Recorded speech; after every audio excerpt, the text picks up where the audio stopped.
Dear Earthmates, today we are visiting Kim Echlin in Toronto, Canada, and we owe our new friendship to Herman Rojas of Chile. He is our international chair of PEN Writers for Peace Committee, and Kim and I, with some other colleagues, we are on the International Advisory Board, um, thanks to the invitation of Herman Rojas. And thank you so much for accepting this interview invitation, My Kim. pleasure. Um, uh, you are a novelist primarily, but also not on. Why did I say but? Would it be a poet's And thoughts? Uh, uh, you're an activist. Uh, You're not only a novelist, but also an activist. Yes, but yes. Um, and first of all, isn't writing novels crazy enough? Why are you also interested in peace? oh no, that's a big question. So I have always written since as early as I can remember. And I had a grandfather who lived in Toronto. I was a child who lived just outside of the city. And from as long as I can remember, he would send me little pictures of the stories that he was writing. So before I could read, he would send little stories and then little cartoon style pictures. And I could decipher the pictures, of course, as a child, and then I began to be able to read, and I was very keen to read. So in fact, my first writing had to do with letters, because I would write letters to this grandfather and he wrote letters back. And it wasn't until, decades later that I understood that the first novels were in fact letters in English, the very first in the tradition of English literature. So it's a long and righteous history, this idea of telling our stories in letters to each other. The activist part, I think, just comes from life, right? You live your life, you're exposed to certain things. I had parents who were involved in a lot of outreach work, medical outreach work. So as children, we traveled with them. We traveled to remote parts of Canada. All of my father's work was there. So we traveled to the Northwest Territories. We traveled to Northern Labrador. These are places without enough medical attention and care. And my dad was working on creating both infrastructure in the form of small buildings, but also working with people.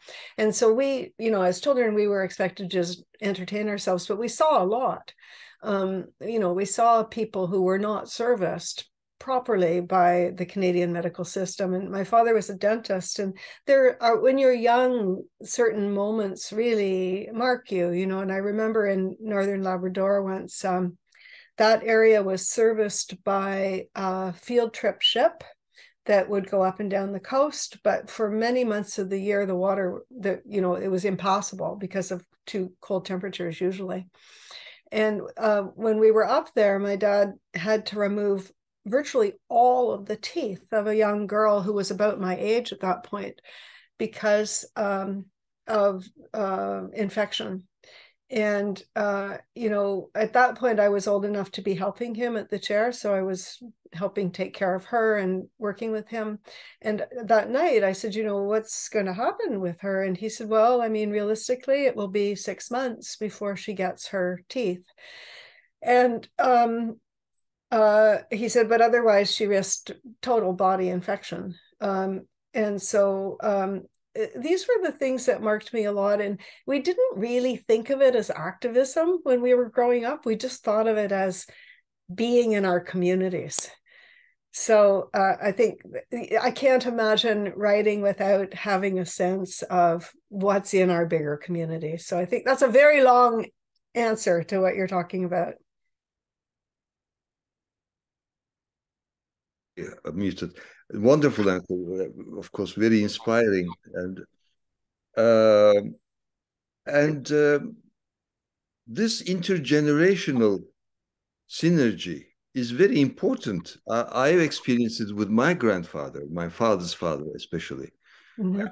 From a lot from my, and then both parents, etc. What do you think about this nuclear family, especially in the United States? Kids usually lack this intergenerational closeness, I think. What do you think about that?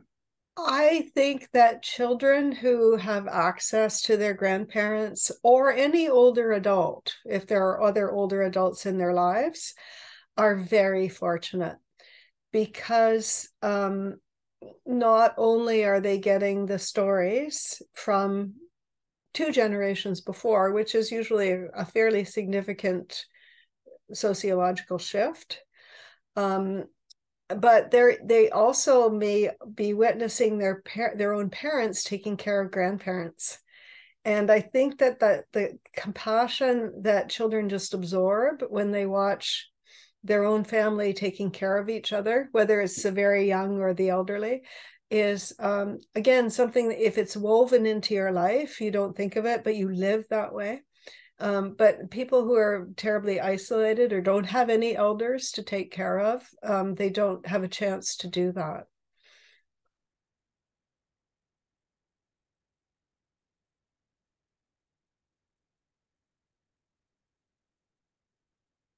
Forgetting this. Yes, being a parent and being a grandparent, they are two different things and very interesting experiences, of course. Um, uh, who were some of your favorite authors? Uh, To- to- Growing up or now or Since anytime you want. All right. Well, so I grew up in a reading household. We had television, but it was minimized in our household. Um, and there was virtually no other, and we had record players. So we had music that we could play and we had television, but we didn't have the ubiquitous like electronic presence that my children have had, for example. And so I read a lot of probably more British children's classics, The Secret Garden. I loved Heidi. I liked very much some of the British boarding school stories, which are not very much in vogue right now, but I liked them at the time. And then in Canada, we had, Anne of Green Gables and these kinds of stories. But as time went on, I mean, again, I was fortunate to be part of a generation of young people that read while they were still in high school. So we had teachers who were giving us very sophisticated reading lists, especially in the later years of high school. In fact, this is the intergenerational part that you're talking about. I'm still in touch with some of my English teachers, and I was just visiting one of them yesterday. He's 80 years old, and we have wonderful. exchanged letters for the last 30 years about what we read. Wow. And yeah, I know it's absolutely a beautiful, beautiful thing, because he lives a few cities away, but we often can write, and our letters will tell small anecdotes from our lives, but a lot of it is simply exchanging the reading that we're doing. And he reads very widely, and he reads a lot of contemporary literature, so it's been great for me to keep up with with that. But some of my persistent influences, or the books that I've gone back to regularly over the last, over my adult life, have been books like, I love Milan Kundera. I've read him over and over and over again. I love Tolstoy. I think Tolstoy is just a great romp, a lot of it. I teach Tolstoy because people are afraid to read Tolstoy, and I tell them, it's really just like reading a serial, with all of these interlocking stories and so on. And wonderful reflections on war and peace and society and slavery and serfdom and, a lot of contemporary issues that we're dealing with today. Who else? In Canada, I love Alice Munro. I like her linked stories and her intergenerational stories. And her generation of writers sort of nabs between my grandmother and my mother's generations. And so I can really have certain insights into small town life, which they were both from, through reading the stories of Alice Munro. And then in contemporary work, I mean, I read a lot and from all over the place. Right now, I'm just reading Salman Rushdie's new book. Yeah, I do like the linked short stories, even though I'm a great novel reader. Well, that also, I yes, I think you have blushed. Wonderful. By the way, one of my plays is about Tolstoy and Tolstoya. Oh. Yes, I spent about 20 years on it. I usually spend a lot of time on especially, well, whatever I write, I enjoy. And the title is Threat, because he was threatened by a Christian fanatic. God has chosen me, and I'm going to kill you. Right. So I chose that as the suspense, tool. And anyway. Wonderfully resonant for today. Yeah, well, yes. And yeah, I would like to have your opinion about it, actually, honestly. It's English. I'll be happy if you could spare time. Can you be an innocent reader as a novelist? I mean, I am not an innocent reader. I lost my virginity when I began writing. Yeah. And I sometimes long to, I can't help analyzing at the same time. My early childhood, I was fascinated by reading. I lost that, the innocence. Mm-hmm. Do you catch yourself reading, in terms of your craft, critically? I would have done this way or that way. Yeah, no, it's interesting to hear your experience of this. Absolutely. I I read critically for craft all the time. Mm-hmm. And I cherish those books that allow me to forget the craft and just read. Ooh. That happens occasionally, right? Mm-hmm. And then you're in something that's really quite wonderful. Yes. But there's another level of virginity, I think. If we can have a gradation of virginity, which probably doesn't make sense, but I read even worse if I happen to know the writer's physical voice. So if I've heard them read, or I know them, much worse, I have a great deal of trouble getting any distance. And so it is common for me not to search out writers who I really love to go to a reading to see them, because I like not having their physical voice in my head. But then that said, sometimes, so there was a book that many people recommended to me. It was called Lincoln in the Bardo by George Saunders, an American writer. So many people recommended this book to me, and I could never, and people I respected, I could never read it. And so one day I got the audiobook of it, and that audiobook allowed me into that book, and I got to hear it. And I did hear it partially in George Saunders' voice. It's a multi-voice recording. But so far that hasn't spoiled my reading of George Saunders. Do you teach creative writing? I do. Yeah.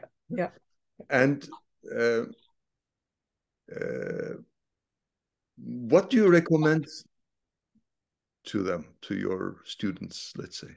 Oh, good question. I rarely recommend to the students, because I feel that my real job is to help bring out their voices. So I do a lot of craft work because we can't really count on people having studied grammar even anymore. So I teach formal grammar, I teach formal rhetoric so that people understand, the rhetorical devices that English uses. I teach the history of English literature. So I teach them how, the cadences that we have today, in fact, come from the translation of the King James Bible. Like, this is all new information to most of my writers, and they like it, and they soak it in like a sponge. And they always, this is my favorite question, and it comes up in every single class, because I'll show them, say Cormac McCarthy, who's got very biblical kind of rhythms and structures in his work. I'll show them a passage of translation from the King James version of the Bible, and then a Cormac McCarthy passage, to show them how those kind of rhythms have gone over hundreds of years. And then they'll analyze it and try to write themselves that way. And then at the end of the class, someone always says, "But do you think the writer really intended to do that?" And I love that, right? Because intentional policy, right? Yeah, that's right. And it shows that their own consciousness has clicked. Because I say, you will never sit down and say, I have to write 3 metaphors and 2 similes in this passage with iambic pentameter. You will never say that. But knowing all those words and those concepts on your back burner means it's going to seep into your language. And so that's what I try to give them, is that back burner just full of technique. Mm-hmm. And how do you write? I mean, at night, anytime, daytime? So I'm an early morning writer. I've always combined writing with, as most people who have to figure out how to make a living and etc. with their writing, I've always worked very early in the morning, which worked well for me in terms of raising a family and teaching and so on. So like in the early days, I would work from 4 until 7:30, and then go in and get the house started. I don't have to do that as much now. I'm very grateful that I don't have to do that. But I'm an early morning writer. Yeah, same here. Are you? Yeah. I enjoy waking up early like that as Do well. you find, Tarek, that you can roll out of your dream world right into your Yes. writing? And one of the things I recommend, very few things to anyone anyway. I mean, Yeah. but I say, don't start the day without writing. I mean, first, even don't put on your clothes or anything. Just start, because your brain has been functioning beautifully during daytime, dream world, in the dream world. Yeah. So let it go. And I enjoy saying that, don't be afraid of writing nonsense or writing badly. Enjoy it. Yeah. Just play. That's right. Yeah. Yeah. If we could let ourselves play, the things we would discover. Yes, yes, It's a yes. beautiful idea that you have. Yes, I think we artists in various fields, we still keep that childhood as part of our adventures Yeah. Yeah. journey. Your wonderful CV has many interesting points. One of them is your fascination with history, including Sumerian history. Mm-hmm. What would you like to say about your history? Well, so the Sumerian work started with actually my 2 young daughters, and I was looking for myths which told the stories of powerful women or goddesses. Mm-hmm. And I wasn't finding exactly what I wanted. And I stumbled across, though, the stories of the goddess Inanna, who I understand you know a lot about. And but there were not translations that were so accessible to the public, and certainly not to children. And so this is, sometimes I just think the forces of the universe are with us. Mm-hmm. If we're in in a kind of state of receiving, because I realized when I was looking at the Inanna stories, if I wanted to do them for my children, and I was becoming very interested for myself, that I needed to go back to the original cuneiform text. And so I just called up cold to the University of Toronto, to their ancient Near Eastern department. And I said, is there anyone who could help me decipher some Sumerian, just to teach me a little bit about how it works? And the man who happened to pick up the phone that day, who shouldn't have been picking up the phone that day, but the secretary was away, said to me, "I know Sumerian." He had a beautiful low voice. And I told him who I was. So I wasn't an academic, right? So he didn't even have to take this call. I was just a member of the public. And he said, would you come over right now? So that was God of literary history. Yeah, that's right. And he was an absolutely lovely man. I said to him, I don't know if I can come right now. Like I'm taking care of a little 2-year-old at home. He said, bring her. So I went, and he was a great big tall man, 6 foot plus, and my little daughter was like 2 feet off the ground. And when we walked into his office, he knelt down on the ground, and he extended his hand to her little tiny hand, and he said, "I am pleased to meet you. Someday you too may be a Sumerologist." And it was just, he broke my heart. And we started working from that day. So I worked with him. His name's Doug Frayne. He's actually a very famous scholar in the field. I worked with him, for 15 years on this material. And we really went through the Inanna stories word by word by word by word. And I love them. They are so beautiful. And they really represent, they tell the stories of powerful, powerful women. So that's where that started. Yeah. Excellent. Muazzez İlmiyeçi is a leading Sumerologist. She's now 108 years old. Wow. Turkey, yes. And sorry, what's his name? Her name? Muazzez İlmiyeçi. Okay. But in her books, she mentions that actually the most of the sources of the so-called monotheistic religions in the Middle East are actually Sumerian origin. And that's so some fundamentalists hate her, and people like me, we admire her. And this culture is so ancient, right? The stories of Inanna date to 3,000-4,000 BC. They're 1,000 years before Sappho and Homer, and the priestess who wrote her stories, Enheduanna, I'm sure you've run across her. She was the first writer in all of history to sign her own name to her poetry. Yes. Yeah. Very important. Yeah.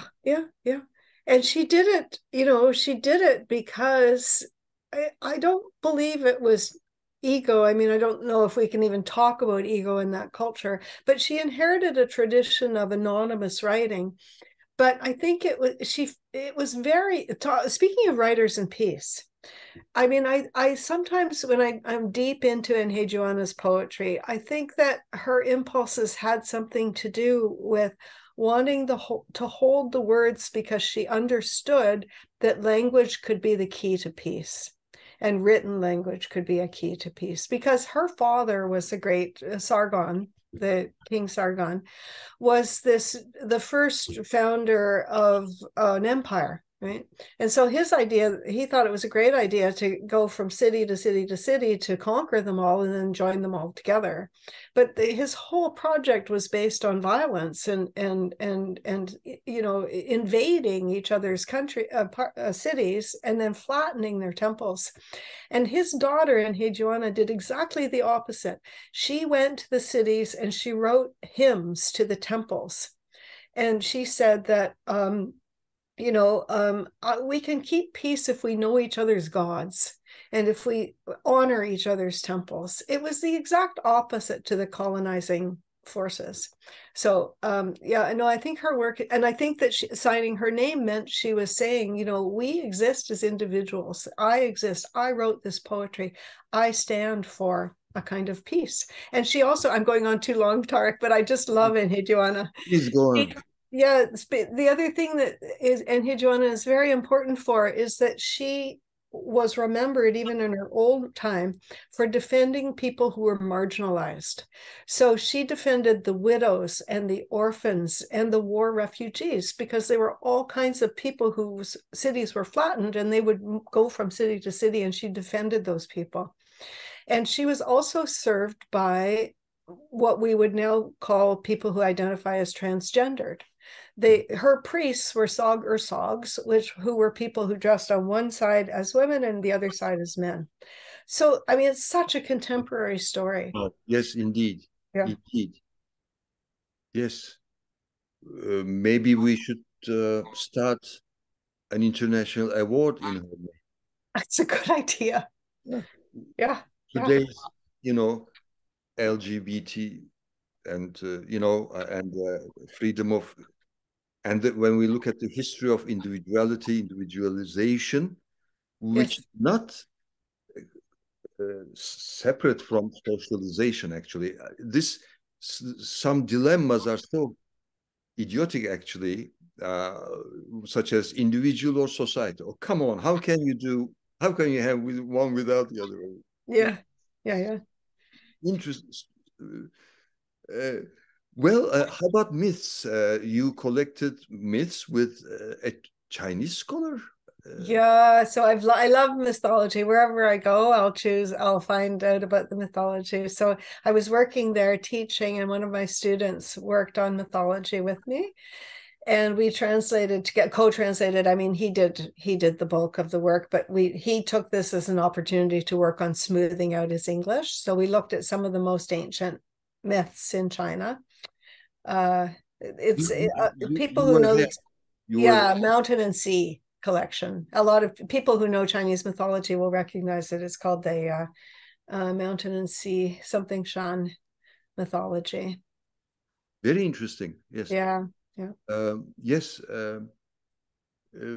The thing is, most people think that mythology belongs to the past, whereas we all have our myths and mythologies, but we are not aware of it. Tomorrow's people will look at us and talk about our mythologies. That's true. That's true. Yeah. Because to them, they were facts, truths. That's right. The Greeks didn't say Zeus and Aphrodite are fictitious or imaginary. They are real. And they were real in their lives. Yeah. Yeah, so that's fun. Absolutely. Absolutely. Well, what would you recommend to young Earthmates? I don't know if I would what I would recommend. I could say to our young Earthmates or our fellow Earthmates that one of the great pleasures in my life has been listening to people's stories and then repeating them and telling my own. And I think that this may be at the center of our empathy for each other. That wherever I've been, no matter how different the externals of the culture, there's always a way of connecting with people through our eyes and the stories. And that while I have a great respect for our differences, I also know that I can connect with people from anywhere. There's that kind of humanity. The same thing that allows us to understand writing from 5000 BC. Like, why should we be able to understand that? That culture would be incomprehensible. But there's this core humanity in it, the obsession with love, the obsession with death, the reflections on family, reflections on work. So the Mesopotamian poetry, I've learned so much from it. When I was doing the series of love poems, I was driving a teenage daughter around to her various things. And Bruno Mars, a pop musician, was on the radio all the time. And it was, he would sing things like, I wouldn't change a thing, and your lips are like apples, and all these, these just pop images. Well, they are exactly the images that the Mesopotamians were using. They making love in the apple garden, and the Dumuzi, the shepherd, saying to Inanna, I would not change a thing. I will wait for you 50 times on the honey bed. These are images. They're so ancient, and yet I understand exactly what they're saying. Wow. And by the way, in Turkish, the month July is Temmuz, which is a derivative of Dumuzi. Oh, Yes, yes. oh, why July? Do you happen to know? I don't know. I love that. Yes. Teaching history in schools should be like this. Yeah. Interesting things. Everything is so interesting, but how come schools are usually so boring? I don't know. In my case, maybe it's because it's Canadian history. It's only 100 years old. uh, my wife and I have been to Vancouver. I've never been to Toronto. And one of the beautiful paintings in our home is by a Canadian artist, actually, based on the native Canadian art, let's say.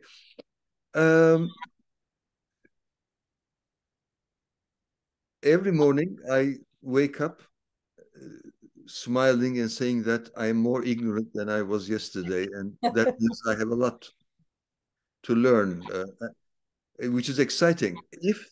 If there is a being which knows everything, that being's life must be so boring. There's nothing you can learn, no room for improvement. That's so sad. That would be.